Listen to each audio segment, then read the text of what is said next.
எங்க இனத்திற்கென்று வரலாறே கிடையாது. ஏன்னா வரலாற்றை படைப்பவனுக்கு வரலாற்றை எழுத நேரம் இருக்காது.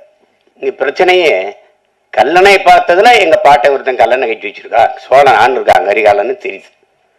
பெருவுடையார் கோயில் இல்லைன்னா அதுவும் இல்லை. அருண்மொழி சோழன்னு ஒருத்தன் ஆண்டான், அவனுக்கு ஒரு மகன் இருந்தான் அரசேந்திர சோழன், உலகம் பூரா படையெடுத்து போய் வென்றாங்க. அப்படிலாம் வரலாற்று பதிவு எங்களுக்கு இல்லை. இப்போதைக்கு இருக்கிற எங்க முன்னோர்கள் தீரன் சின்னமலைக்கோ மருதுபாண்டிக்கோ பூலித்தேவனுக்கோ வேலு நாச்சியாருக்கோ அவங்களுக்கும் ஒன்றும் இல்லை. பாட்டனார் அழகுமுத்துக்கோனை பற்றி பேசலாம்னு படித்தா 30 பக்கம் இருக்குது. அதில் கடைசி 3 பக்கம் தான் அவரை பற்றி செய்தி இருக்குது. தமிழர் இன வரலாறு நீங்கள் இப்படி பார்த்தீங்கன்னா முன்னோர்களுடைய இதை பார்த்துக்கிட்டே வரும்போது எதிரிகளால் வீழ்த்தப்பட்டதே கிடையாது.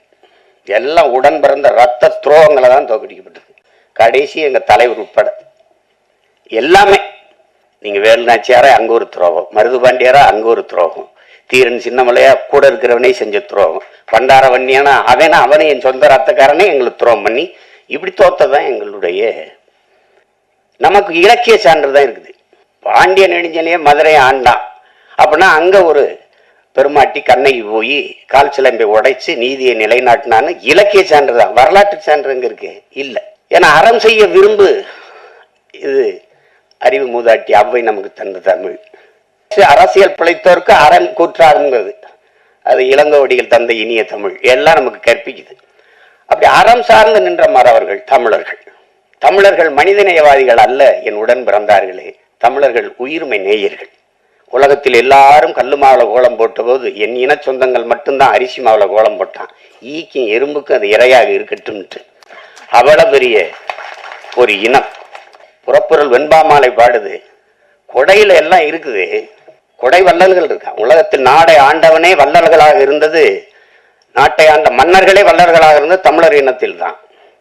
அந்த இனத்துல இந்த பாரியும் பேகனும் தான் ஆகச் சிறந்த கொடையாளிகள்னு புறப்பொருள் வெண்பாமாலை பாடுது. அப்ப ஏன் அவன்லாம் ஆய் நல்லி அதிகமானலாம் காரி ஓரியில் அவங்கெல்லாம் இல்லையா அப்படின்னா இல்லை, பாரியும் பேகனும் தான் ஆகச் சிறந்த கொடையாளர்கள். ஏன் அப்படின்னா இந்த கேட்டு கொடுக்கறது கொடை தாங்க, ஆனா கேட்கும் போது அவன் தன்மானத்தை இழந்துடுறாங்க, அதனால சிறந்த கொடை இல்லை. கேட்காம கொடுக்கறதும் கொடைதான், ஆனா அதையும் விட ஆகச் சிறந்த கொடை இருக்குது. அது என்னன்னா கேட்கும் திறனற்ற உயிர்களுக்கு கொடுக்கறதுங்கிறான். முல்லை கொடி தேரை விட்டுட்டு இப்போ பாரி இல்லைன்னு சொல்லாது, அது குச்சி வண்டி விட்டாலே போதும். இல்லை அரண்மனையில் போய் ஒரு சேவகனை அனுப்பி விட்டா போதும், அங்கே ஒரு கொடி தள்ளாடிக்கிட்டு இருக்கு, ஒரு குச்சி வண்டி வச்சுட்டு வாடான்னு. நம்ம அரண்மனைக்கு போய் வர்றதுக்குள்ள அந்த செடிக்கு தான் ஆபத்து வந்துருச்சு, 2 தேரை விட்டுட்டு நடந்து விட்டேன். அதனாலதான் அவன் சிறந்த. அது பார்த்தா பைத்தியக்காரத்தனமா இருக்கும், ஆனா மேலோங்கி நிற்பது தமிழில முன்னோர்களின் உயிர்மை நேயம் என்பதை நாம் உணர்ந்து கொள்ள முடியும். அதை தான் பேகன் பண்ணதும். மயிலின போர்வை கேட்டு கடிச்சான்ட்ட அது இளங்காத்துல குளிர்காத்துலதான் தோகை விரிச்சு நல்லா ஆடும். அவர் போர்வை கொடுத்தாரு, அந்த குளிர நடுங்குன்னு சொல்லிட்டு அது கதையா கூட இருக்கலாம், கற்பனையா கூட இருக்கலாம். நீங்க அகநூறார் படுது, தாதுன் பறவை பேதூரல் அஞ்சி மணி நான் ஆர்த்த மாணவனை தேரன்னு படுது. தலைவன் அரசன் போய்கிட்டு இருக்கான் காட்டுக்குள்ள, தேரோட்டி ஓட்டி போயிட்டு இருக்கான். காட்டுக்குள்ள போகும்போது இந்த தேரை நிறுத்துப்பா, இந்த தேர்ல அலங்காரத்துக்காக அழகுக்காக தொங்க விட்டுருக்கல மணி, அந்த மணி நான் அப்புறம் அடக்குப்பா அப்படின்னு. அவன் அப்படி மண்ணை உருட்டி உருட்டி மணிக்குள்ள தள்ளி தள்ளி சத்தம் கேட்காம நிறுத்துறான். ஏன் இந்த வேலையை செய்யறீங்க அப்படின்னு கேட்கிறான். அந்த தேரோட்டி சொல்றான், காட்டுக்குள்ள போறோம், தேர் சல் சல்னு சத்தம் எழுப்பிட்டு வருது இந்த சலங்க, அந்த மலர்கள்ல தேன் சிட்டு வண்டுகள் இந்த வண்ணத்து பூச்சி எல்லாம் தேன் ஒன்று கொண்டு இருக்கும், இந்த சத்தத்துல பயந்து ஓடிரும்டா, அதனால நிறுத்துறான்.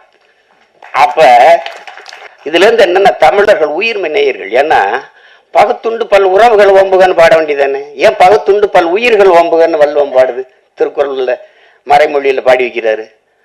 பிறப்பு ஒக்கும் எல்லா மனிதருக்கும் எழுத வேண்டியதானே, பிறப்பு ஒக்கும் எல்லா உயிருக்கும் எழுதுற.